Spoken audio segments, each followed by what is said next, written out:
1/10/20, 1917, Schitt's Creek and Joyce Carol Oates, Craft Services.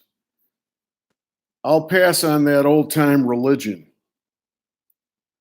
The world dialed up 1917, Schitt's Creek, and Joyce Carol Oates for me in the last 24 hours. I emerged with a feeling of not so smug superiority. These people go to a lot of trouble to say what is on their minds. 1917, Sam Mendes directed this museum diorama trying to pass itself off as a movie. I'm sure that Sam Mendes has a very neat apartment. I'm also sure that he never stepped beyond a prescribed line. Mendes brings a fastidious eye to the fog of war. He doesn't do chaos. Each person, place, and thing in this World War I story is arranged in an aesthetically pleasing manner. Mendes brings his mastery of scenic composition to a decomposing world. 1917 is a reassuring lie. Carnage doesn't have to be gross after all. World War I was a massively unnecessary tragedy and an opportunity for Mendes to show what a technically brilliant filmmaker that he is. True storytelling is a lot harder than mastering a craft. A real artist learns a craft or crafts and then forgets them. He or she is guided by an urge to communicate an earned truth from the artist's perspective. 1917 is the type of movie that gets awards. It's impossible not to momentarily admire its complex technique. Look how beautifully Mendes arranged those dead bodies. Each limb is so expressive. Look at the stark mural of dead cattle precisely placed across the battlefield. Look at the engaging abstract geometrical forms of the bombed out city. A lonely silhouette of a tree, the only survivor of a forest that was destroyed, stretching its black limbs into a rust-colored, poisoned sky. I miss Robert Altman. He did Confusion so well. His work wasn't pretty, but it was beautiful. 1917 famously features a structure of being two seemingly unended tracking shots. I thought constantly about these feats of cinematography. War, death, man's inhumanity to man, loss, friendship, survival, a lone man moving through an absurdist hellscape of the dead and dying. Not so much. I once did sales for a photographer who did baby pictures. He also hung up shots in his store, showing off what a good picture taker he was. Altman just picked his shots to tell the story. Fuck aesthetics. Mendes said as he picked up a Golden Globe that he told the story of 1917 in the hopes that something like World War I, the most brutal war, according to Mendes, would never happen again. He must have missed World War II and hundreds of other wars. He said nothing about the potential war with Iran. Watching 1917 is like having a conversation with a very well-spoken man who doesn't know what he's talking about and doesn't much care about his subject. His goal is to inspire your oohs and ahs for his brilliant vocabulary and elocution. I worked in a corporate law office once that hung inoffensive visual art in its waiting area. The paintings posed as provocative art, but were really inoffensive interior decorations. Just what we need at the moment, phony empathy. Thank God we don't have to suffer and struggle like the action figures of World War I. And aren't we good people to feel sorry for them?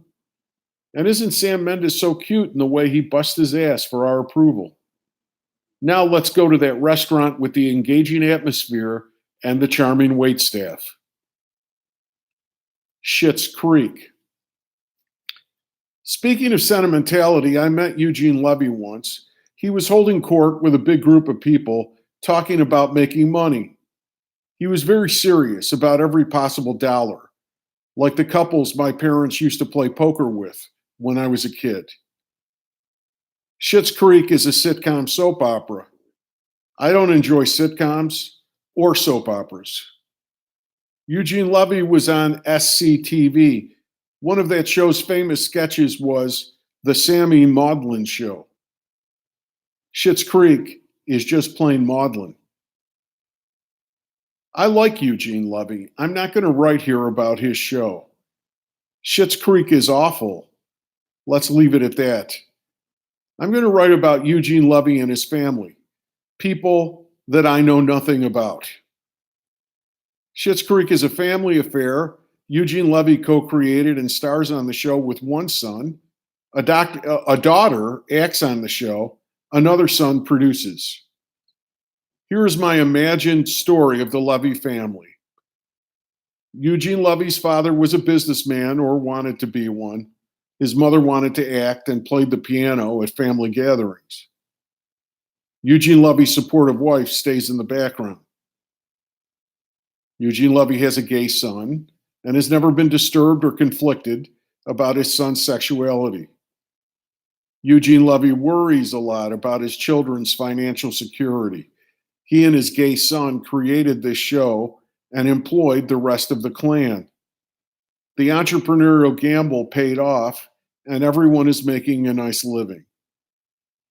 The entire Levy family believes in hard work, friendship, finding significant others who are kind and not flashy, community, and humor.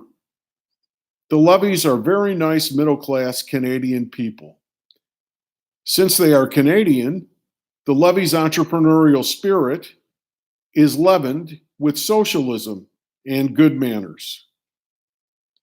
Schitt's Creek is the Levy story ruined by the crafts of sitcoms and soap operas. I'd rather just see the Levys, like the one time I met Eugene Levy. I'd rather just see the actual people. I don't need the cliched and cloying expressions of formulaic romantic love or friendship, the broad slapstick and mugging, the stale situations. Dad put poison oak in the floral arrangements. The couples who obviously love each other but take years to get together. The tidy morals of the story at the 26-minute mark.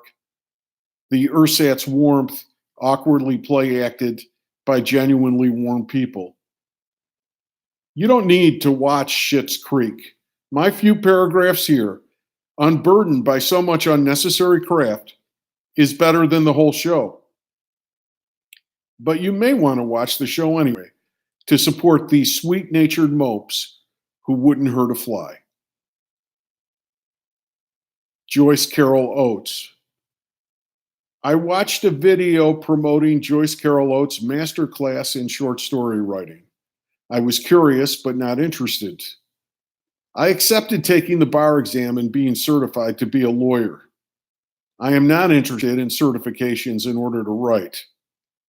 Law is a lot easier than writing and not nearly as important.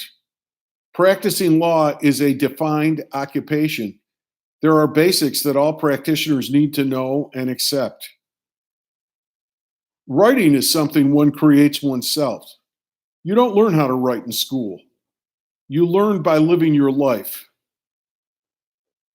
Oates says that all good writing comes from writers honestly addressing their personal taboos. No, not all good writing. Taboos, sometimes sure, but I am much more diverse than that. Oates defines her work as the exploration of taboos. Good, even interesting. But I don't want to burn incense in front of it. Can't she just settle for being a good writer? She sets up her students to fail at being her. Usually something happens to me. I wonder about it, then I get an impulse, and I start writing about it. Experience, observe, reflect, apply. That's how I do it. Find your own way. Don't come to me for answers when all I want to do is talk to you. Being an audience is a creative act.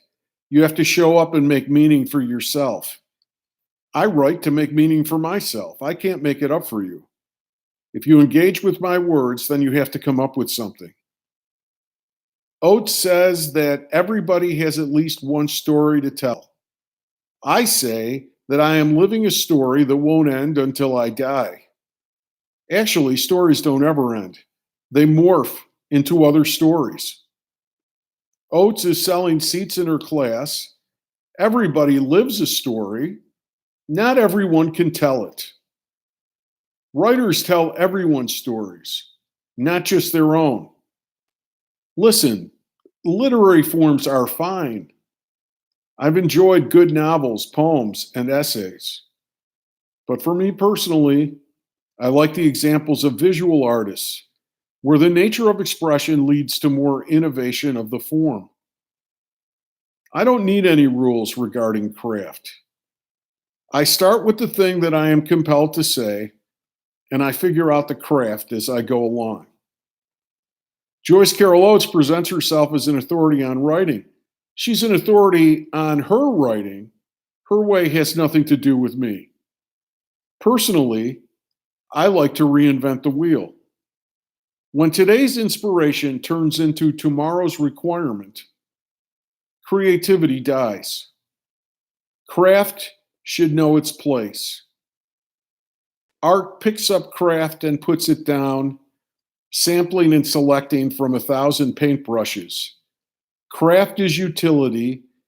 Art is God. Yes, of course, craft. But no need to be so goddamn precious about it. Precious craft is just ego. Weeds choking the flower of beauty. Copyright 2020, Richard Thomas.